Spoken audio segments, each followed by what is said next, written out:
श्रीमान पांडे जी, इस अवसर पर मौजूद आप सब प्यारे भाइयों बहनों, पत्रकार साथियों,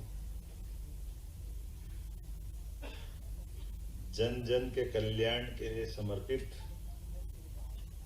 जन अभियान और जन अभियान का जो गठन हुआ है, वो गठन का भी गठनकर्ता स्वर्गीय अनिल माधव दवे जी को स्मरण कर रहा हूं, जिनके आधार पर यह हमारी स्वैच्छिकता, सामूहिकता, सामुदायिक सहभागिता से स्वावलंबन का विजन ये प्रदेश के हर व्यक्ति को आत्मनिर्भर बनाने की दिशा में खासकर सरकार के साथ कदम से कदम मिला के समाज भी चले, इन दोनों के बीच जो बड़ी महत्वपूर्ण कड़ी की कल्पना की। अन्यथा हमारी सरकार और सरकार के अमले के बीच की योजनाओं को नीचे के धरातल पे ले जाने के लिए एक अपने केमिस्ट्री में उत्प्रेरक करके एक बड़ा अच्छा कैटलिस्ट है ना साइंस में, जो अपनी स्वयं की कोई इच्छा नहीं रखता है, लेकिन अपनी उपस्थिति मात्र से वो अपनी चलने वाली गतिविधियों को बढ़ा सकता है या घटा सकता है, लेकिन वो स्वयं उसमें कोई रोल अदा नहीं करता। मैं आज के इस अवसर पर आप सबकी वो जो उत्प्रेरक की भूमिका है, मैं इसका पिछला हिस्सा हटाता हूं कि घटा तो नहीं सकता लेकिन बढ़ा सकता है, ये मैं पक्का करता हूं।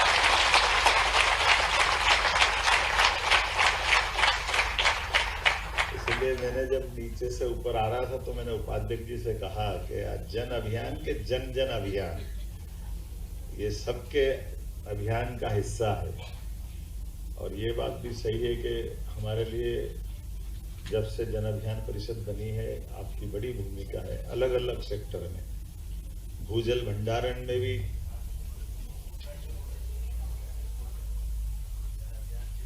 पड़े ही रहते हैं, उसका उदाहरण है। सबको 7वां वेतनमान मिला, हमको तो मिले ही नहीं।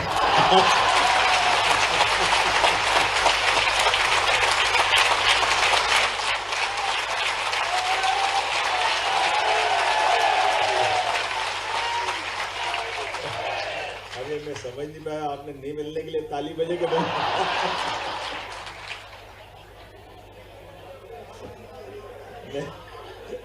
मेरे को क्या मालूम आप काय के लिए बजा।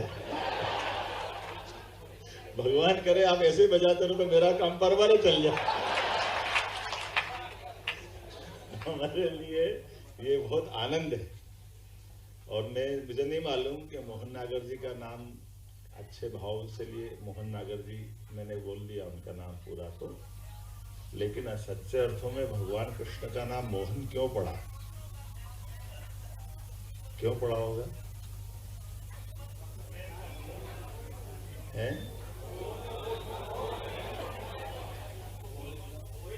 मैं ऐसा उल्टा भी कहता हूं कि किसी से मोह नहीं है।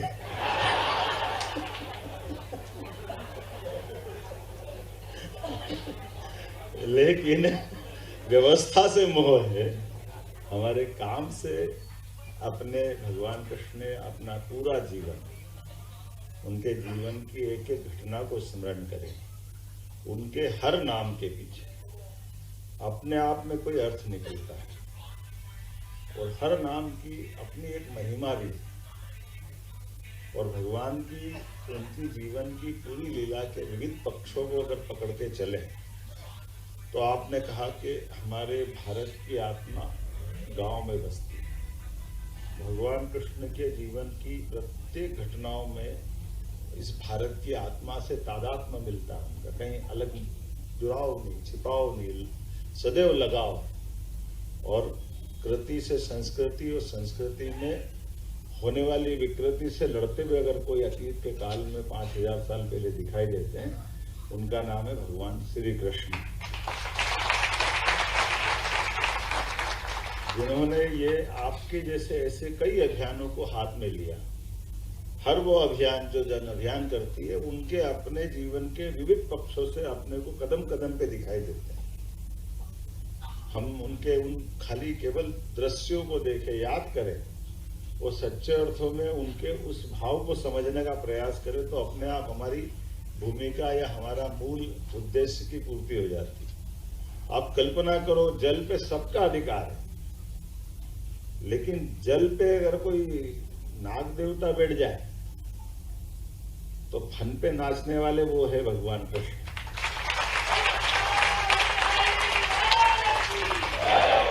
जल पे सबका अधिकार, एकाधिकार नहीं हो सकता। जन जन का अभियान है, जन जन का अधिकार, इसलिए वो वहां भी दिखाई देते। और नदी पहाड़ पर्वत तो सबके होते हैं, लेकिन वर्षा वाले अगर कोई घमंड पाल ले तो इंद्र से लड़ने वाले भी तो वही है, वो दूसरा कौन दिख रहा है? ठीक है, बारिश होगी, लेकिन बारिश की अतिवृष्टि से भी निपटना आना चाहिए और बूंद बूंद को सहेजना भी आना चाहिए। इसलिए उस घटनाक्रम से भी उनके कई सारे हिस्से जुड़ते हैं, और एक नहीं, दो नहीं, लगातार। आपको मालूम होगा रासलीला काहे के लिए होती है? अगर कोई ढंग से रासलीला का कामना या केवल उसके बारे में उस पक्ष को समझेगा, तो भगवान ने रासलीला केवल अपने मित्रों के साथ एक भक्ति भाव के कारण से की, ये अगर हम माने तो थोड़ा सा इसको और समझने की जरूरत पड़ेगी। उनको उसी दिन मालूम था, जिस दिन वो घर में अपने आंख खुलने के साथ ही भगवान कृष्ण ने जिस घर में अपनी जीवन यात्रा प्रारंभ की, उस जीवन यात्रा में उनको शुरू से जो कष्ट आते गए, कष्ट कभी पूतना आती है, कभी बकासुर आता, धेनासुर आता, जब देखो जब कंस के मारने के भगवान कृष्ण के जो जो उपाय होते गए, हर उपाय से लड़के निपट करके वो सामने आते गए। लेकिन ये भी अंदाज लगा लो कि गोकुल से मथुरा की दूरी कितनी है। ये दूरी की आकलन बहुत थोड़ी सी है, लेकिन उस कंस से लड़ना है, इसलिए लड़ने के लिए हमको सेना बनाना है। और सेना बनाना तो क्या पुरुष क्या महिला, तो राधे रानी को भी जोड़ा, भले वो विवाहित थे और उनके साथ में वो महिलाओं की टीम इकट्ठी करने आई हुई है। और कृष्ण भगवान ने अपने मित्रों की सेना बनाई, और जो अपनी बाल गोपाल की सेना बनाई। हमने सबने देखा कि कंस को अगर घर में जाके परास्त किया तो कृष्ण भगवान, केवल प्रैक्टिकल कल्पना करोगे, अगर कृष्ण भगवान अकेले गए होंगे, बलराम अकेले गए होंगे, तो कोई एक सत्ताधीश, वो भी ऐसा सत्ताधीश जिसका पूरे देश में नाम चलता है, वो अपने सारी सेना और सारे सेनाधिकारियों के बीच में उस बड़े भीषण कार्यक्रम में अकेले भगवान कृष्ण और बलराम कैसे मार सकते? तो ऐसा माना गया कि वो सारी टीम को लेके गए, और उनको आकलन था कि आज नहीं तो कल हमको ये सामूहिक रूप से जनशक्ति की जरूरत पड़ेगी। तुमने जनशक्ति खड़ी की, और जनशक्ति के भरोसे से जाकर के उसके महल के अंदर वो मल्ल युद्ध तो बहाना था, लेकिन मल्ल युद्ध के बहाने से एक के बाद एक जब उन पे आटक होते गए, तो आखिरकार भगवान कृष्ण ने अपने मित्रों से कहा तुम टूट पड़ो। तो जो जो कंस का साथ दे रहे हैं उनके मित्र उनको मारते गए, ऊपर कृष्ण भगवान अपने बलबूते पर अकेले टूट करके कंस को मारा। तो ये जो समाज की ताकत का सबसे बड़ा उत्कृष्ट उदाहरण कोई बना, तो कंस का वध नहीं बना, ये कृष्ण की विजय बनी है जनशक्ति के माध्यम से। ये हमारे समाज की ताकत मिलती तो बड़े से बड़े काम को पूरा कर सकती है, उसके बारे में इससे बड़ा उदाहरण कहाँ मिलेगा। और महिला पुरुष वो तो सबकी समानता वाला दौर था, उस दौर में उनने समाज में बहनों का, भाइयों का, सबका साथ लिया। और उसके बाद के घटनाक्रम को केवल 2-3 उदाहरण से जोड़ के अपनी बात खत्म करूंगा। उनने जीवन भर गांव से प्रेम करने के कारण से किसी भी महल में रहिए, हमको मालूम भी वो दौर से आज तक हमेशा इस समाज में सोने चांदी के मुकुट का आकर्षण रहता है, लेकिन गांव की संस्कृति को जोड़ने के लिए हमने मोर मुकुट का, हमेशा मोर मुकुट को प्राधान्यता दी है। ये गांव के आत्मा से प्रेम करने का उदाहरण। वो द्वारकाधीश हो, इंद्रप्रस्थ हो, महाभारत का बड़ा से बड़ा युद्ध हो, हर जगह चाहे कोई भी मुकुट लगा, लेकिन मोर मुकुट लगा करके उनने अपनी जनता के साथ खड़े होने की हमेशा ये अपने मन की भावना का प्रकटीकरण किया। ये हम सबका सौभाग्य है। आज के इस अवसर पर जन अभियान ने उसी गांव की मूल आत्मा को बचा करके, क्योंकि हम सब काल के प्रवाह में सत्ता आएगी जाएगी, शासन व्यवस्था, लेकिन इस देश की सबसे बड़ी विशेषता है कि गांव बचेंगे तो देश बचेगा। ये पक्का है। हमारी जो मूल संस्कृति है, जो महात्मा गांधी के शब्दों में भी है कि हमारी भारत की सच्चे अर्थ में आत्मा कहीं है तो गांव में। और इसलिए काल के प्रवाह में कई दुश्मन आए गए हमारे अपने को गुलाम बनाने के लिए, लेकिन वो नगर से आगे नहीं बढ़ पाए। और नगर तो वैसे भी हमारे पास, हमने कहा ही है कि नगर की सीमाओं से गांव की सीमाओं का केवल संपर्कित भाग है। नगर ने कभी हमारे गांव को अंदर उस ढंग से प्रवेश नहीं किया है। ये हमारी अपनी विशेषता भी। इसलिए गांव स्वावलंबी रहे, वो अपनी सारी चीजों के लिए अपनी मर्यादा, अपना आचरण, अपनी व्यवस्था, स्वावलंबी बन के जो भाग वो सब बना के चलते गए। इसलिए गांव की मूल आत्मा को बचाए रखने के लिए, गांव के स्वरूप को सरकार के साथ सरोकार करने के लिए, केवल उस भाव को जिंदा रखने के लिए काल के प्रवाह में हमारे गांव और विदेशियों के गांव को जो अंतर कर लेते हैं, ये जो शासन की व्यवस्था है, शासन की व्यवस्था में शोषण और दोहन, तो अपने यहाँ क्या कहा है? दोहन। और दोहन शब्द कहाँ से आया है ना? ये अपने हमारे प्रचारक जी अच्छे से बताते हैं। अब आ ही रही है, हमारी गोपाष्टमी भी आ रही है और गोवर्धन पूजा भी आ ही रही है। तो हमारा जो मूल भाव है कि उस ग्वाले के समान है जो गाय माता से दूध भी लेता, लेकिन उसके बच्चे के लिए भी बचाता, और गाय माता भी अपना दूध खुद चुरा के थोड़ा बच्चे के लिए बचाती। तो लेने वाला भी पेट भर ले, लेकिन मूल चीज से भी बचे रहे। तो ऐसी व्यवस्थाओं के आधार पर गांव के अंदर की जितनी अच्छाइयां सबको पुनर्स्थापित, गांव का जल स्रोत अपना बने, गांव का ऊर्जा का स्रोत अपना बने, गांव में खेती किसानी को लेकर के हम क्या क्या कर सकते हैं, हमारे पास शासन की व्यवस्थाओं के आधार पर सामाजिक जन कल्याण की योजना वो कैसे पालन कर सकते हैं, खेती के प्रकार कितने प्रकार से हो सकते हैं। अभी मैं गडकरी जी के सुन के आ रहा था साथ, तो वो बता रहे थे कि अपने ब्राजील, इजराइल, इधर भी थोड़े अपने लोगों को भेजना चाहिए। तो बता रहे थे हम सोयाबीन अभी अपने खेत में कितनी होती है पर बीघा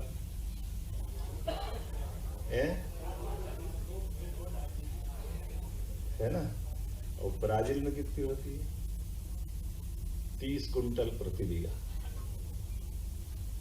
बीघा तो बराबर ही है, लेकिन अगर अपने को 30 कुंटल कराना है, इजराइल की टेक्नोलॉजी से और आगे बढ़ जाती है। हमारे यहाँ 22 कितने इंची होती है एवरेज? 40, 30, 32 से तो ऊपर ही होती है। और इजराइल में कितनी होती है क्या संजय जी? है ना? तो बूंद बूंद पानी को सहेजते। हमारे यहाँ गौ माता के दूध की बात करें तो अभी अपने यहाँ हमारी देसी नस्लों के बारे में बहुत सारी आप सबको तो क्या बताना, लेकिन इस व्यवस्था के लिए सरकार ने दो तीन निर्णय किए, वो आपको बताना चाहूँ। तो जो हमारे लिए आमतौर पर चुनाव के लिए हम कोई काम करें, चुनाव 5 साल में एक बार, जोरदार अभिनंदन करो माननीय नरेंद्र मोदी जी का, जिनने कहा हमारे देश में इलेक्शन जरूरी है, लेकिन इलेक्शन से पहले नेशन भी तो जरूरी है, राष्ट्र तो जरूरी है। केवल इलेक्शन के लिए नेशन नहीं चाहिए, नेशन के लिए इलेक्शन चाहिए। और नेशन के लिए इलेक्शन के लिए क्या होना चाहिए? निश्चित रूप से एक बार चुनाव करा लो, इस पार या उस पार, जो होगा हो जाएगा। लेकिन ये अलग वो अलग वो अलग, रोज रोज चुनाव कराओ, ये नाटक कहां से लाए?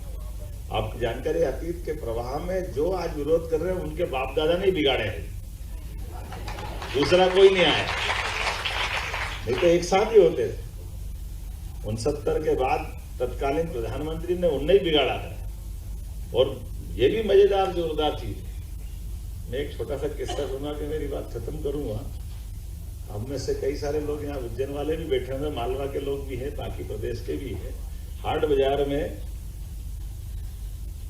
हमने मिडिल में था, बुधवारे हाई स्कूल में मेरे अपना पढ़ाई करके निकल रहा था, वहीं बुधवारे हाट लगता था सामने स्कूल के बाहर ही।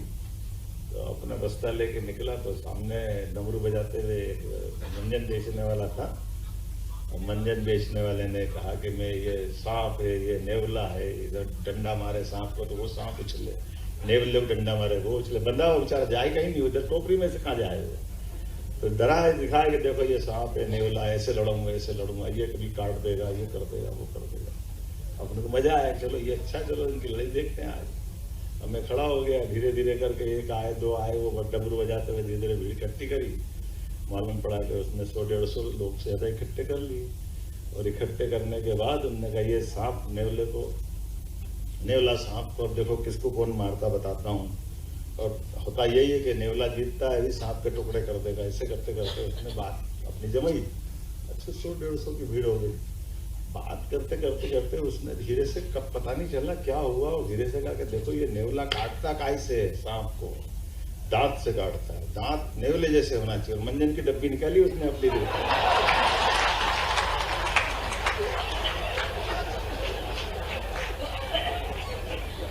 ये मंजन की डब्बी अगर है तो दांत आपके भी नेवले जैसे हो जाएंगे। ऐसा करते करते किस किस के दांत खराब है, वो दांत खराब है तो जीवन खराब है, ये वो अपने उसने वो सांप नेवले तो धरे रहेगा। 100-150 डब्बी बेच दी उनने अपने।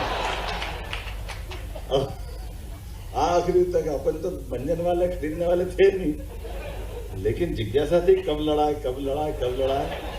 हम तो खड़े रहे आखिरी तक, धीरे धीरे करके सब जाने लगे आखिरी तक। फिर मैं अकेला बच गया, सबसे पहले मैं ही खड़ा था।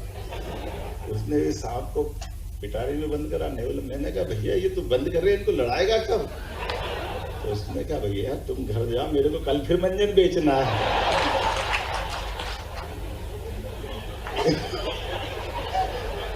ये तुम्हारे जैसे आ जाए तो मेरे सांप मरवा देंगे। इतना गौर से कोई नहीं देखता मेरे को तो रोज मंजन, बाल बच्चे पालना है। मेरे को समझ में आ गई ये कांग्रेस के लोग ऐसे ही करते, मंजन बेचते। इनको अपने मूल बात से, मूल भाव से कोई लेना देना नहीं। इनके अपने कुछ भी बात जो भी कर दिया। आप बताओ संविधान का उल्लंघन किसने किया? संविधान धता बताते हुए कोर्ट ने, सुप्रीम कोर्ट, हाई कोर्ट ने इलाहाबाद से प्रधानमंत्री को अयोग्य घोषित किया। उनने आपातकाल लगा दिया, सभी कोर्ट के पावर खत्म कर दिए। आरक्षण का सबसे बड़ा खिलवाड़ यही हुआ। 25 साल ही तो हुए थे उस समय केवल, लेकिन 25 साल के अंदर संविधान की बैंड बजाने का काम अगर किसी ने किया तो जोरदार अभिनंदन करो विपक्ष वालों का, जिन्होंने, और अपनी सेना वालों के लिए और जोरदार ताली बजाओ, हमारी सारी सेना के लिए। सेना, समाज और विपक्षी दलों ने डटकर विरोध किया, और इस देश में कोई दूसरी व्यवस्था नहीं बनी। समाज ने विरोध किया और अगला चुनाव आया तो इनको धूल चटा दी, बिल्कुल औकात में ला दी। तो ये जो समाज की चेतना, इस चेतना को बनाए रखना भी ये जन अभियान का काम है। हमारे स्वाभाविक गुण है, हम अन्याय के खिलाफ बोलेंगे और अन्याय होने वाली व्यवस्थाओं के खिलाफ समाज को जागृत रखना, चैतन्य रखना, उस चेतना को जगाए रखना, ये जन अभियान परिषद का काम है। तो मैं आज के इस अवसर पर आप सबके प्रति शुभकामना देता हूं, बधाई देता हूं और उम्मीद करता हूं कि आज आया हूं, आगे भी आता रहूंगा। तो हमारे बीच में ऐसे कई अभियान हैं जिन अभियानों को लेकर के आप और हम अभी योजना बनाएंगे। तो कई सेक्टर में हमने आगे बढ़ने के संकल्प लिए हैं। जैसे उदाहरण के लिए दूध उत्पादन को लेकर आप अंदाज लगा लो, इस प्रदेश के अंदर हमारे दूध उत्पादन की वर्तमान क्षमता देश के कुल दूध उत्पादन पे 9% है। तो 9% है उत्पादन की क्षमता है। कृषि उत्पादन क्षमता 25% चली गई। लेकिन जब 31% फॉरेस्ट का एरिया है तो स्वाभाविक रूप से हमारी जितनी खेती हो सकती है वो खेती तक हम पहुंच गए। लेकिन अब जो जिनके पास कोई वन ग्राम में है उनकी आमदनी बढ़ाना है तो खेती से तो नहीं बढ़ाएंगे, तो उनको दूध से बढ़वा सकते हैं। उनकी आमदनी कैसे बढ़ाएंगे? ऐसी बड़ी आबादी जिनको इस प्रकार से जो खेती कर रहे हैं उनकी खेती की क्षमता नई टेक्नोलॉजी से विदेश से जाकर के कुछ लोगों को ट्रेड करके वो मॉडल अपन सामने लाएं जो हो सकता उसको बेहतर से बेहतर करें। जल भंडारण क्षमता बढ़ाएं, अनाज भंडारण क्षमता बढ़ाएं, शासन की योजनाओं का नीचे तक लाभ पहुंचाएं। कितने प्रकार से लाभ दे सकते हैं। आज के जमाने में वो सारे लाभ दिलाने के लिए सरकार योजना बनाती है, लेकिन सरकार की योजनाओं को बनाने के लिए एक छोटा सा उदाहरण देके अपनी बात समाप्त करूंगा। भगवान राम अपने पिताजी महाराज दशरथ के महल में आनंद से समय शिक्षा के बाद का निकाल रहे थे, और बगल के जंगल में राक्षसों ने ऋषि मुनियों के हड्डी के ढेर बना दिए। तो विश्वामित्र आए, उन्होंने कहा भैया महाराज मेरे को आपके बेटे चाहिए। तो उन्होंने कहा बेटे क्यों चाहिए? पहले वो पास में राक्षस बहुत आतंक कर रहे हैं, तो ये इनसे निपट लेंगे। मैं कहा ये निपट लेंगे तो ये क्या निपटेंगे? तो ये सुकुमार है, अभी तो इनने जीवन में देखा ही क्या है। हमारी सेना ले जाओ, सेना से सब निपट लेंगे। तो नहीं सेना नहीं चाहिए, ये चाहिए। मैं कहा ये और आप बड़ा कुछ अभियान हो तो मैं वो मदद कर देता हूँ। उन्होंने कहा महाराज कुछ नहीं चाहिए, केवल ये मेरे को दोनों राम लक्ष्मण दे दो, हम काम चला। अब इसके दोनों प्रकार के अपन इसकी परीक्षा करोगे, बोलने वाली बात का क्या अर्थ निकल रहा है। विश्वामित्र जी क्या कह रहे हैं? विश्वामित्र जी की बोलने की एक ध्वनि ये भी निकल रही है कि अगर वो सेना ही सब कर देती तो ये आते ही क्यों यहाँ पे? कई व्यवस्थाओं में कोई गड़बड़ी हुई है, उसी का तो परिणाम है। तो व्यवस्था को लड़ने के लिए नवयुवाओं को आगे आना चाहिए। तो नवयुवकों को उसमें राजकुमार उनके मिले, और हमने देखा भगवान राम लक्ष्मण ने क्या पताका फहराई जीत की। सब जिनने जिनने हड्डियों के ढेर लगाए थे उनको ढेर करने का काम अगर किसी ने किया, भगवान श्री राम ने किया, भगवान लक्ष्मण ने किया। और उतना ही नहीं, जब पुरुषार्थ जागृत होता तो माता सीता को भी लेके आते, और आनंद आया। उसके बाद ये हमारे सबके लिए पूरे रामायण से सीखते कि नहीं सीखते? तो आप सबकी भूमिका विश्वामित्र की है, ये भी मैं मान के चलता हूं कि आप सब नए राम लक्ष्मण ढूंढोगे, और हमारी व्यवस्थाओं की जो हड्डियों के ढेर लगे हुए अव्यवस्थाओं की, उनको सुव्यवस्था में बदलोगे। बहुत बहुत धन्यवाद।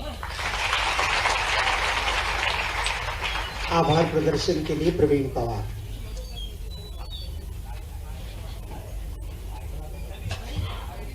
समृद्धि योजना अंतर्गत समग्र ग्राम विकास के प्रशिक्षण सह कार्यशाला में हम लोगों के मध्य विराजमान और परिषद परिवार शायद होने वाले जो एक 7वां वेतनमान सत्र बोला, उससे जो हमारे सभी कार्यकर्ताओं को आदरणीय मुख्यमंत्री जी का जो मोहा है, और मोहन शब्द का जो न्यूज़ 24 ऑन है सर, विशेष यात्रा की है। ऐसे हमारे पालक, हमारे केवल निकाल दे मध्य प्रदेश